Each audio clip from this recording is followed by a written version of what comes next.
Welcome to the Family Tree Magazine podcast. This is the show from America's #1 genealogy magazine. I'm Lisa Louise Cook. If you're striving to tell the stories of not just the people in your family tree, but also the communities in which they lived, then this episode of the podcast is for you. In her article called Falling into Places, which is in the November-December 2024 issue of Family Tree Magazine, author Laura Hedgecock provides us with a guide to writing about places, and she's here to help us get started. Welcome to the podcast, Laura. Well, thank you. Thank you for having me. We're so glad you're here because I think, most family historians at some point get to that place where they're thinking, I'd really like to be able to write about this. And there's so much opportunity, but there are probably questions along the way. When we're identifying a person, an individual ancestor, of course, it's essential that we know the context of the place and time in which they lived. This is true for stories and writing about places as well, isn't it?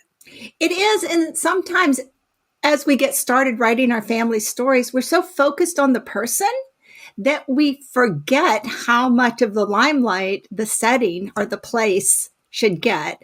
And especially if you have multiple ancestors that lived in the same place, it really does contribute to readers' ability to imagine what it was like to know that your ancestors, or to imagine what it was like to live in that little part of history. Yeah, exactly. So when we start writing, a family historian needs to be thinking about the settings and the characters that they're going to be writing about. What kinds of questions should we be asking ourselves to kind of ignite not only our writing, but the research we're doing in preparation of that writing? Well, a lot of times, almost always, our stories are going to involve some kind of conflict. And it can be conflict between characters, but a lot of times the conflict comes from the setting. It might come from the geopolitical climate. It might come from the land itself, man versus nature, woman versus starvation, those kinds of things. And so as we look at the people, we also look at the places they lived to try to determine, how did they feel about the setting? Were they a proud member of that community? Were they drugged there kicking and screaming? Do they struggle to eke out a living? Are they very prosperous?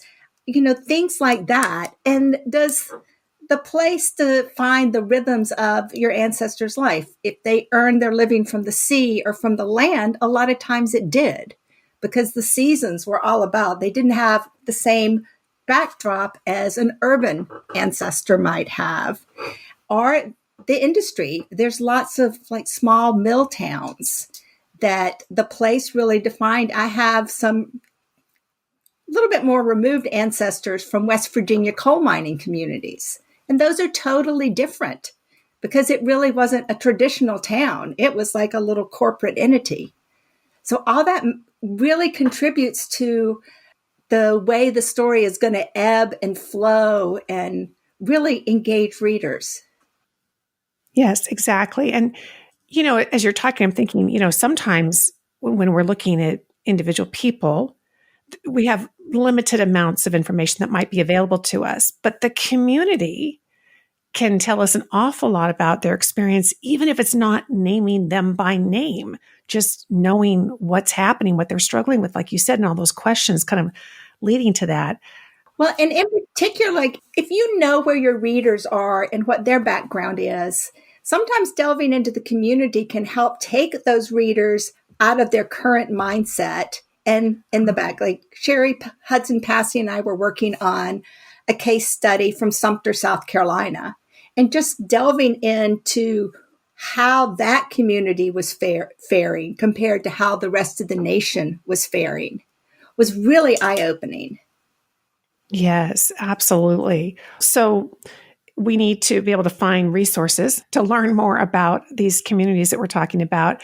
And in the article, I noticed that you were talking about studying local histories. So where can our listeners find local histories, and how are they going to help them in the writing process? Well, basically anything that's a good genealogical resource has the potential to be a great storytelling resource. Because just the more we know about our ancestors, the better we're going to be able to portray them. And even if we find information that we end up not using, just the fact that it's back there and we kind of understand our ancestors, that can help a lot. And for instance, census records, we always look at them, but you can go to the census compendiums and you can see how, like I mentioned a second ago, how the town was doing in relation to everyone else. And there's local museums, there's local history societies, there's genealogical societies that are local that you can contact on Facebook. There's just so many. And I think one of the ways you go about it is as you look at your story, as what your story you want to tell. What is it that you want to know about that place that's going to either spark intellectual curiosity or cause some kind of emotional curiosity or connection to the story? And if you've never been there, then that's a little more research that you have to do because you don't have that ability in the back of your mind to really put them there. And it's interesting as you're talking about this and you're saying about how there might be something going on in the community that sparks an emotional reaction or that has, conflict in it. That kind of touches on the elements of the fact that when we're writing stories about family, that's a little different than like writing a genealogical narrative where we're trying to cover every single base. You're really looking for those things. You're thinking about your reader, are you not? And the audience. What's the importance of the people that we're writing for? I think that the reader, to me, is almost more important than the facts that you have in your gene, because you do your genealogical research for the facts, but you have slightly different goals as a storyteller. And really and truly, if the facts that you've collected aren't going to move the story forward, if it's not going to bring you better characterization, it's extraneous. That doesn't mean you can get rid of it. You might want to have an appendix. You might want to have a sidebar. You might want to tell multiple stories about that ancestor and get to some of that so that you can get this one period of their life in a really succinct, moving way without bogging down with all those details. Oh, I like that. So you could be kind of creative maybe in how you're presenting the story. I think of like when I look at your article, you're giving us the article, but you do have some sidebars of great sources and information and facts.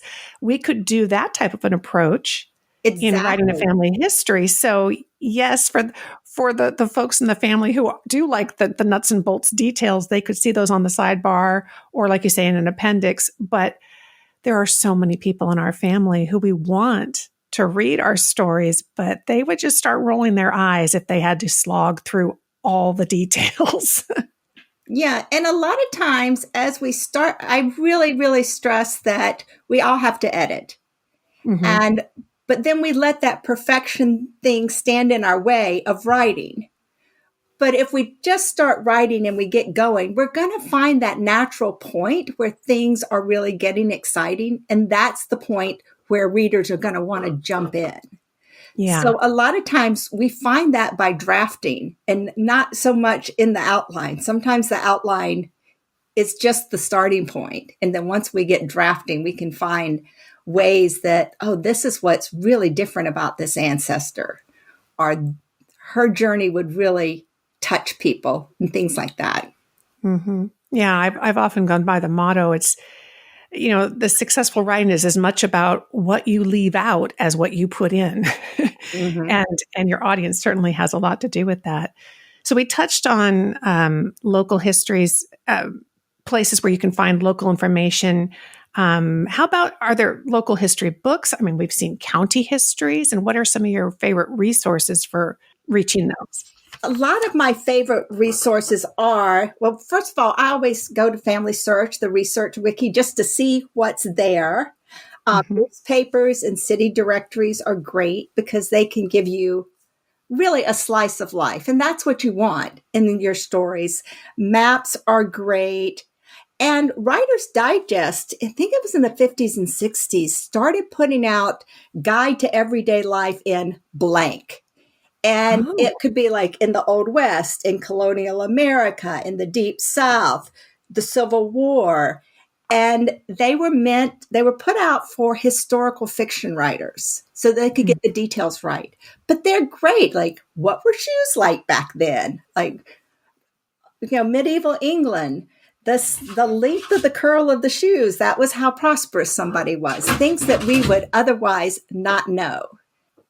great. So you mentioned the Family Search Wiki, historical and genealogical societies. I bet you newspapers is probably top on your list as well. Yeah, and actually JSTOR is too. And also for those of us that find us writing about somebody that's not in our family, that's a situation we're unfamiliar with. You can find like, for instance, I was doing a project and I wanted to know what life would have been like for women in the early 1850s in California during the gold rush. And believe it or not, there are so many academic articles written about the role of women during that time, how they survived. So there is so much out there that other people have wondered. So I really love JSTOR that you can find those articles that give you a great insight into a whole period of history.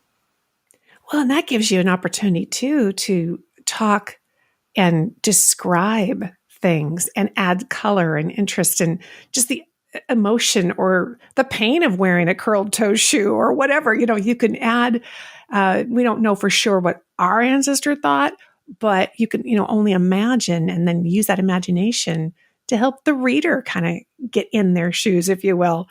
I love that. So, how do you balance this creativity that you bring to your project with the writing about your family and wanting to be accurate? Well, I think that's an individual question. I don't think all of us are going to answer that exactly the same way.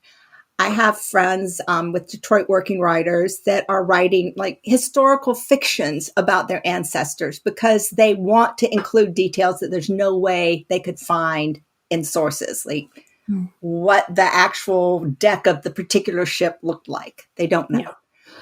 But I personally err more in the direction of being historical.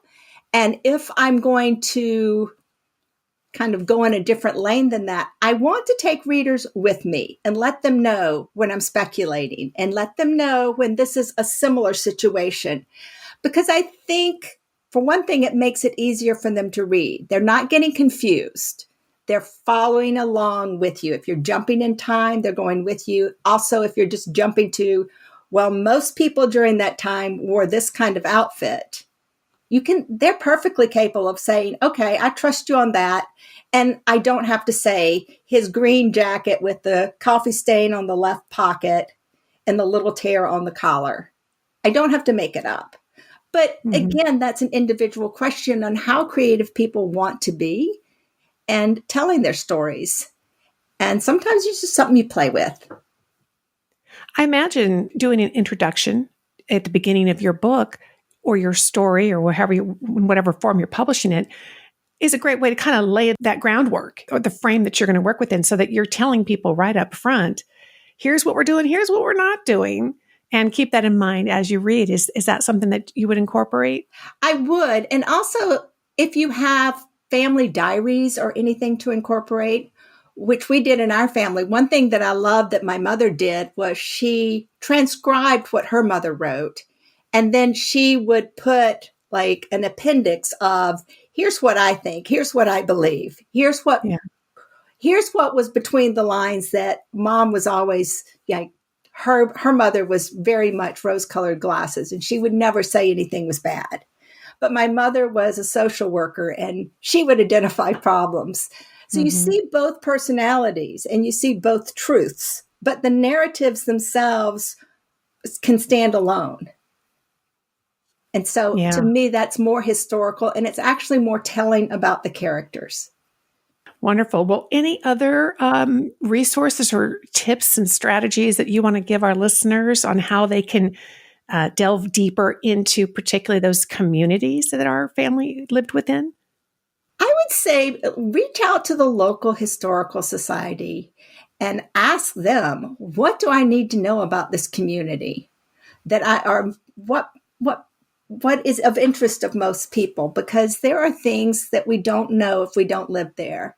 I have ancestors that lived kind of in French Canada, kind of in Vermont, and I contacted the local historical society, said, well, how permeable was the border? And they're like, it's, but that really gives, they really give, and most people who are involved in local history want to tell people. So it's not like you have to really work to get the information. You just kind of toss a question out and you get this great, answer about it. And people are happy to help you get things right.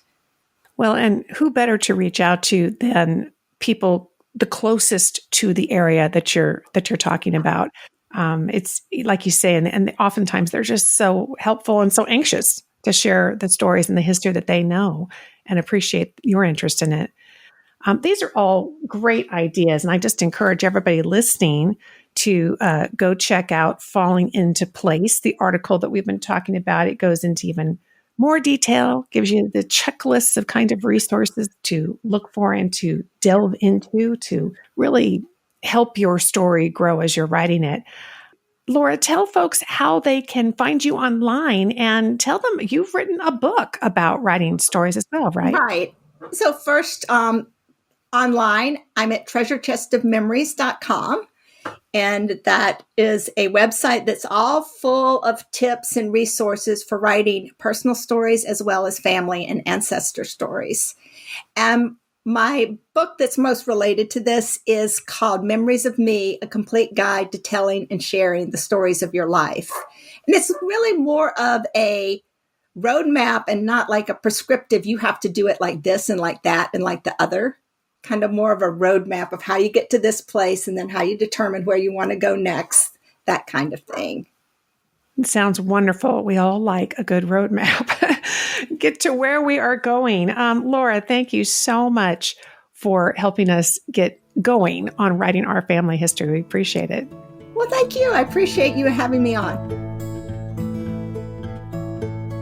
Today's episode is sponsored by newspapers.com. Break down genealogy brick walls with a subscription to the largest online newspaper archive. Did you know newspapers.com has over 1 billion pages of digitized newspapers dating back to 1690? Their growing collection includes papers from the US, UK, Canada, Australia, and beyond. Discover birth and marriage announcements, obituaries, and everyday stories about your ancestors in seconds. Newspapers.com can help you fill the gaps between vital records and reveal details about your ancestors' lives that you can't find anywhere else. Their easy-to-use search feature lets you filter your results by date, location, specific paper, and more. And when you find something interesting, newspapers.com makes it a snap to share it with your family and friends. You can even save it directly to your ancestry tree. Come explore 1 billion pages and make infinite discoveries today on newspapers.com. Use promo code FamilyTreeMagazine for a 20% discount on your subscription. That's promo code FamilyTreeMagazine at newspapers.com.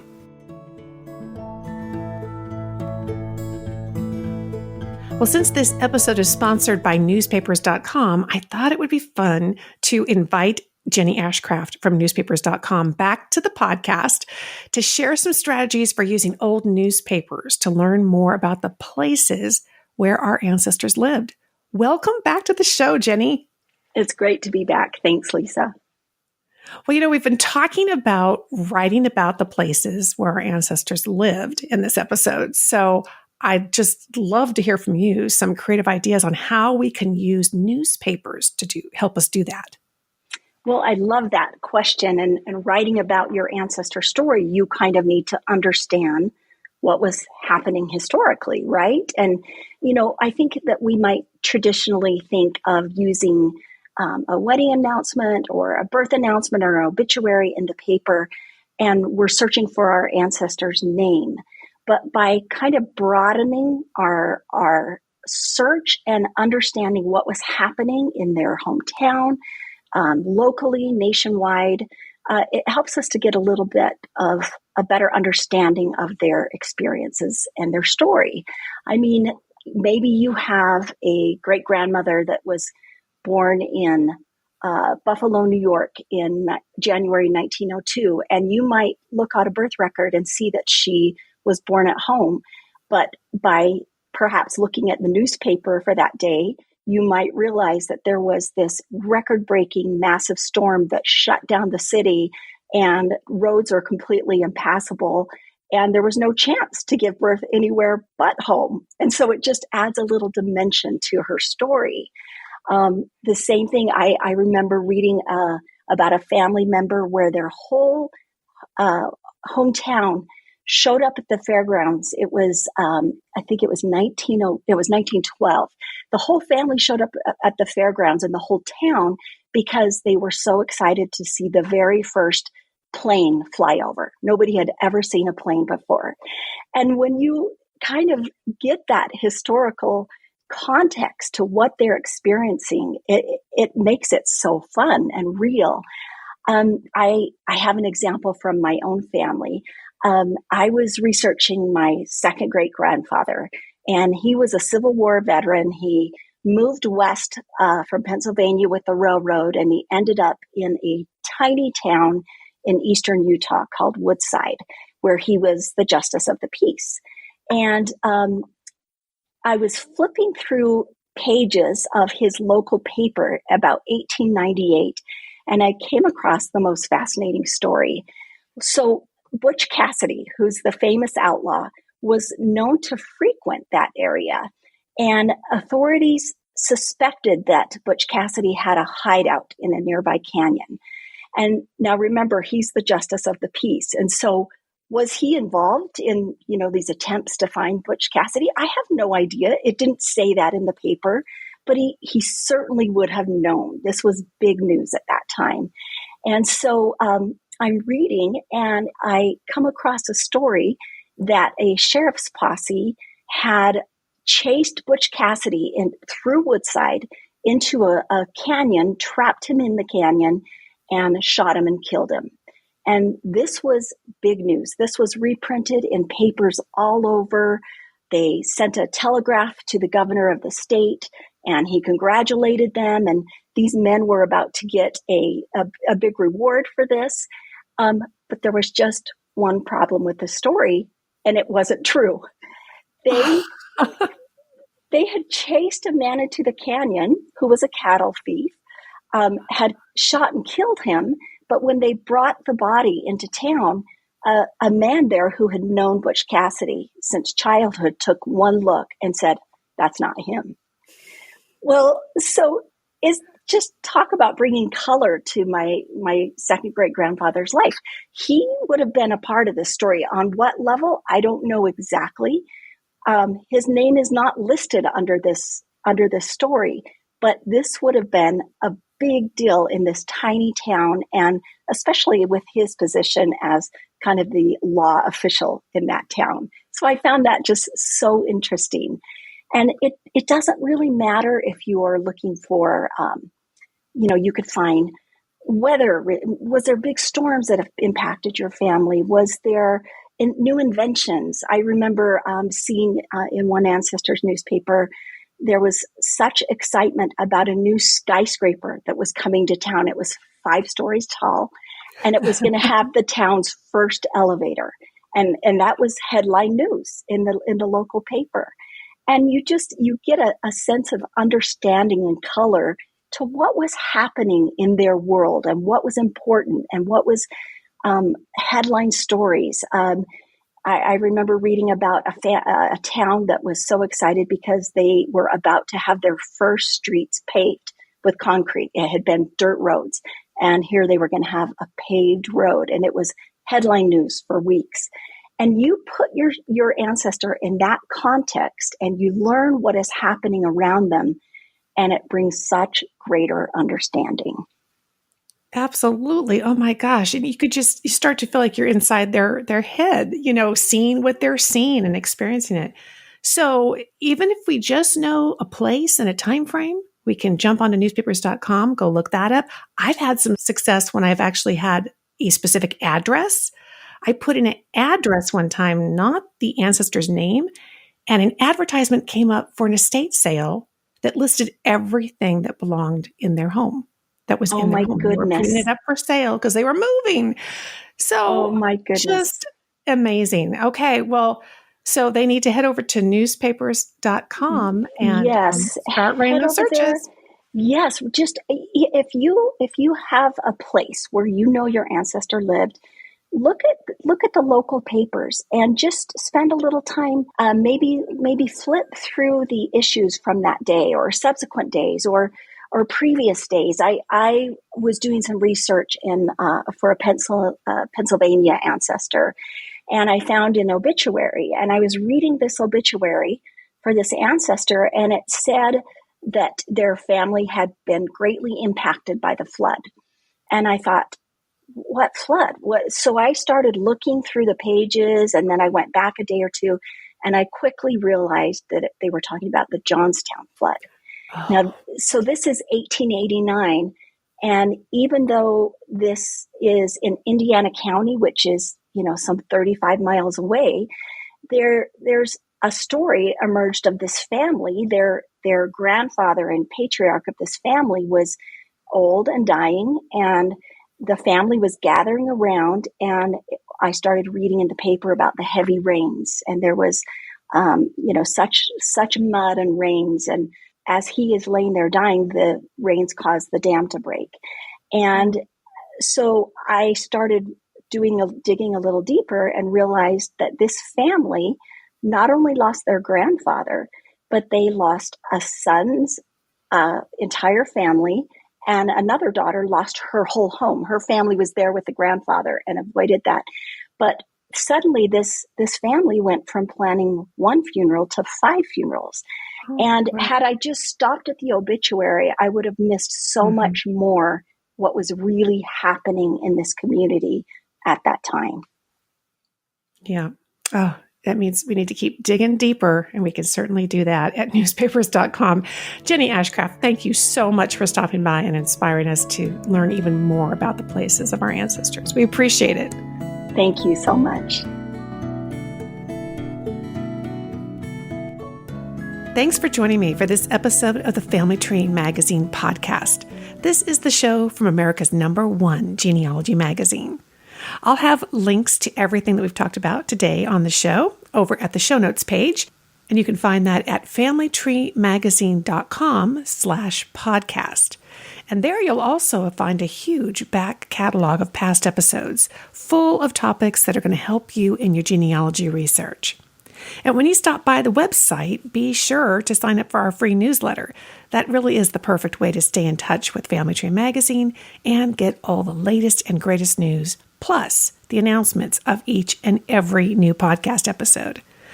I'm Lisa Louise Cook, and I hope that you'll come by and visit me at my website, genealogygems.com, and there you will find the Genealogy Gems podcast and a link over to our Genealogy Gems YouTube channel. So until next time, have fun climbing your family tree.